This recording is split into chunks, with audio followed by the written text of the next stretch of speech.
Bom dia, PG, Kelly, Gabriel. Uma alegria estar com vocês hoje. Professor, vou começar lhe perguntando de uma maneira assim bem ampla sobre esse projeto, como a Kelly disse, né, sancionado agora pelo presidente Lula, que isenta imposto de renda para quem recebe até 5 mil.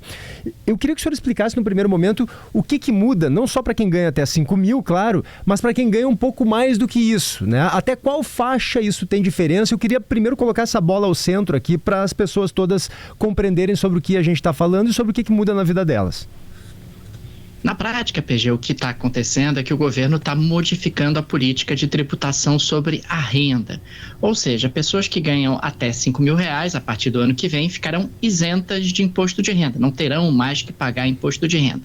Aí você tem ali uma segunda faixa, entre 5 mil e 7 mil e pouco, onde a tributação ela vai diminuir. Então, essas pessoas passarão a pagar menos imposto de renda. Quem está acima desses 7 mil e pouco não muda nada, vai continuar pagando exatamente a mesma magnitude de imposto de renda que acontece hoje. A compensação acontece para quem ganha a partir de 600 mil reais por ano.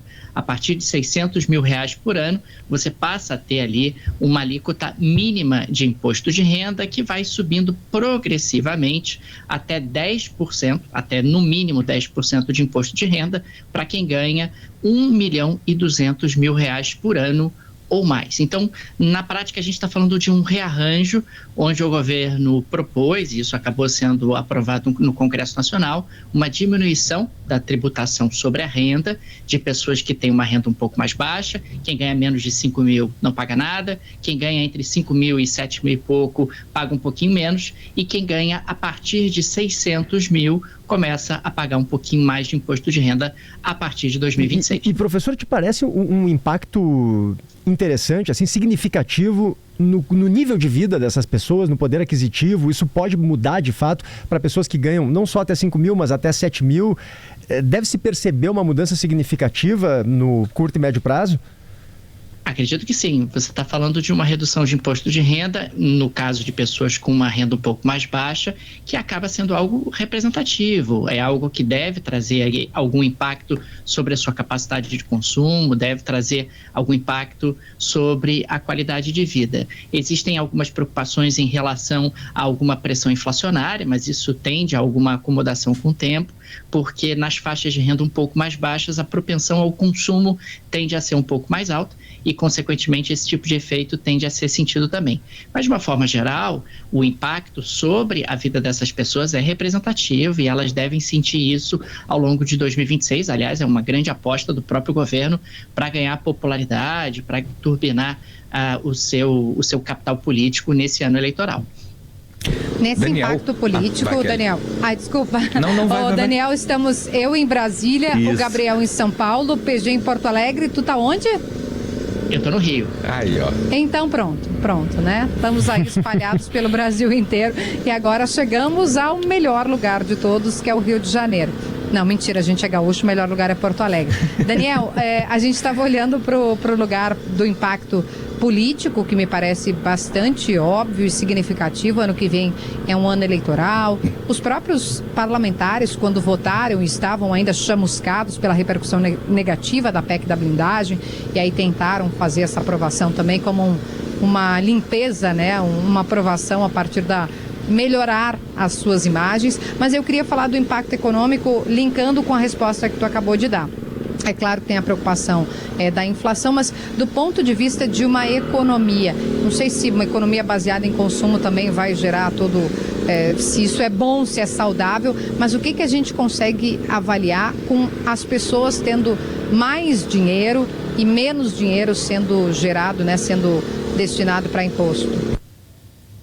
Pois é, Kelly, quando a gente pensa nessa economia baseada em consumo, essa é uma característica que o Brasil tem há bastante tempo, né? Diferentes governos, em diferentes situações, consideram que estimular o consumo é algo positivo e é algo que gera popularidade. Agora, isso no longo prazo não é exatamente a estratégia mais sustentável de crescimento econômico. O Brasil tem uma dificuldade muito grande de ampliar a oferta de bens e serviços para atender a expansão do consumo. Se você não consegue ampliar a oferta na mesma velocidade que a demanda cresce, isso gera pressão inflacionária e o crescimento acaba não sendo dos melhores. Mas, de qualquer maneira, o efeito em 2026 vai ser muito efetivo, vai ser um efeito significativo, é muita gente impactada, quer dizer, quando a gente pensa no número de pessoas que pagará menos imposto de renda ao longo de 2026, a gente está falando de muita gente, milhões de pessoas, enquanto os impactados pelo aumento do imposto acabam sendo um grupo relativamente reduzido e na aposta do governo, esse grupo já não votaria no atual governo em 2026 ou não votaria majoritariamente. Existe um cálculo político, existe uma percepção de que isso contribuiria para o desenvolvimento econômico. O atual governo é um governo que tem um viés econômico que acredita que o crescimento é mais puxado pela demanda do que exatamente pela oferta. E existe, claro, essa perspectiva eleitoral de 2026 que é incontornável quando você pensa numa medida como essa que foi aprovada pelo Congresso depois de proposta pelo próprio governo. Daniel, essa alíquota mínima, né, de 10% para quem for receber mais 600 mil por ano e a taxação também dos dividendos acima de 50 mil reais mensais, esses dois componentes do projeto, eles ajudam a tornar o sistema mais progressivo ou isso ainda é pouco? A gente ainda está engatinhando nessa direção? Gabriel, eu acho muito pouco. A gente está engatinhando nessa direção. No caso da tributação dos dividendos, me parece que é um problema, porque o Brasil tem uma tributação muito alta sobre empresas. Seria uma bitributação, né? Exatamente. Me parece que você tributa muito a empresa, aliás, o argumento sempre foi esse, eu tributo muito a empresa, mas eu não tributo os dividendos. Então, tá tudo bem, temos aí uma situação equilibrada. Agora, o governo está aumentando a tributação sobre os dividendos, ou melhor, criando, né, porque não havia tributação sobre os dividendos, e você não está tendo uma compensação na forma de redução da tributação sobre as empresas. Isso me parece que é um arranjo que não é o ideal, e mesmo essa questão de melhorar um pouco a política de tributação da renda também está longe do ideal. O Brasil tem um sistema de tributação da renda ainda muito ruim, muito desigual, um sistema de tributação da renda que não favorece elementos geradores de crescimento e nesse sentido eu acho que é muito pouco ainda, Gabriel, acho que a gente ainda está engatinhando e acho que o próprio projeto tem ali alguns problemas no que diz respeito a essa alta tributação da empresa e a inserção junto a essa alta tributação da empresa de uma tributação de dividendos também. Daniel, sempre se falou muito sobre o Brasil ter uma tributação muito alta no consumo, né? E muito baixa nas rendas maiores. Eu não sei se isso é um lugar comum, eu queria que tu falasse sobre isso. Por que se dizia, né, que era muito alto no consumo? Porque um iPhone, por exemplo, um celular, custa muito caro no Brasil. Isso vai ser muito ruim para quem tem menos dinheiro. Para quem tem muito dinheiro, vai gastar uma parcela pequena do seu salário, do seu rendimento mensal num iPhone ou num telefone celular. Mas então, paga o mesmo imposto, né, PG? Mas paga o mesmo imposto no consumo, ao comprar esse produto, né? No caso aqui estou falando celular, mas pode ser qualquer coisa. E aí o que se diz é que o ideal seria, baixa bastante e torna barato para todo mundo o celular, mas aumenta bastante a tributação na renda. Quem ganha mais tem que pagar mais. Faz sentido isso? Isso em determinada medida avançou com esse projeto sancionado pelo presidente Lula? Deve avançar mais? Qual é a tua expectativa e a tua análise sobre essa questão? Faz todo sentido, PG. O Brasil é um país que tributa muito o consumo e tributa pouco a renda e o patrimônio quando a gente coloca em perspectiva internacional. Por que isso é um problema? Isso é um problema, em primeiro lugar, porque você está desestimulando um elemento gerador de renda. O consumo gera renda, o consumo gera emprego, o consumo acaba tendo ali um impacto positivo sobre a economia. Na medida em que você tributa o consumo fica mais caro, ele é desincentivado e, consequentemente, a própria circulação econômica é desincentivada. Tanto isso é verdadeiro que na recente reforma tributária já foi feita ali uma estimativa em relação ao IVA e muito provavelmente o Brasil vai ter o IVA mais alto do mundo. E isso é reflexo de um Brasil que ao longo do tempo teve uma sucessão de governos covardes, é disso que se trata, queriam aumentar a carga tributária e para aumentar a carga tributária aumentavam a carga tributária sobre bens, sobre o consumo de bens e serviços. E nesse sentido, as pessoas não são confrontadas com a realidade, porque elas começam a achar que o comerciante é que é ganancioso, que as lojas é que cobram caro e não conseguem observar ali a tributação que vai sendo majorada com o passar do tempo para garantir ao governo uma arrecadação cada vez maior. Esse projeto que acabou sendo aprovado e sancionado pelo presidente Lula, ele modifica muito pouco essa realidade, ele modifica apenas na tributação, diminuindo a tributação de quem tem uma renda mais baixa e aumentando a tributação de quem tem uma renda mais alta, mas ele não mexe nessa estrutura, não toca nessa estrutura de um país que tributa muito pouco a renda e tributa muito o consumo de bens e serviços. Isso é um problema estrutural da economia brasileira e que não foi endereçado por esse projeto e não está sendo enfrentado. O ideal seria tributar o resultado. Você teve uma renda bacana, aí você paga uma tributação em cima disso.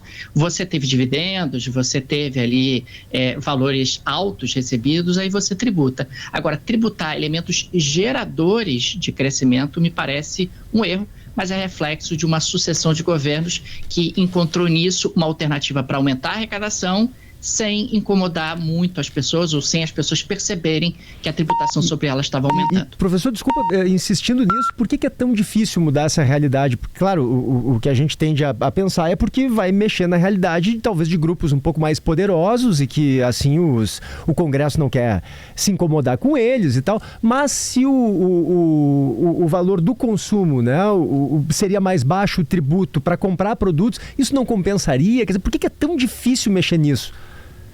Do ponto de vista econômico, faria todo sentido mexer nisso. A tendência é que você tivesse mais crescimento econômico, eventualmente até mais arrecadação e, consequentemente, a economia se reorganizaria de uma maneira mais eficiente e também mais benéfica para o coletivo da sociedade. A explicação para que isso não avance é política. Não tem outra explicação, não é econômica a explicação nesse caso. Mexer em questões tributárias é sempre algo delicado em diferentes partes do mundo. Isso não é uma exclusividade no Brasil, porque quando você mexe na tributação, algumas pessoas vão passar a pagar menos e outras pessoas vão passar a pagar mais. O governo vai parar de tributar de uma forma e vai passar a tributar de outra forma. E, normalmente, quem tem ali a pagar mais nessas modificações, ainda mais se for bem articulado politicamente, resiste e tenta ali, de alguma maneira, desarticular esse tipo de movimentação. É sempre importante lembrar, esse foi um aspecto que vocês colocaram há pouco, tributar muito o consumo é algo muito regressivo, né? Porque esse tipo de imposto representa muito no salário de quem ganha menos e representa pouco no salário de quem ganha mais. Então, é algo que não faz sentido do ponto de vista da organização econômica. Nenhum país faz isso dessa maneira como o Brasil faz e ainda atrapalha o próprio desenvolvimento do país. Ô Daniel, para além dessa questão da justiça social, tá? Tirando isso assim da análise, essa isenção combinada com essa alíquota mínima para as pessoas que têm mais dinheiro, ela é sustentável efetivamente ou o governo vai perder realmente uma arrecadação muito relevante sem conseguir compensar com essa nova tributação?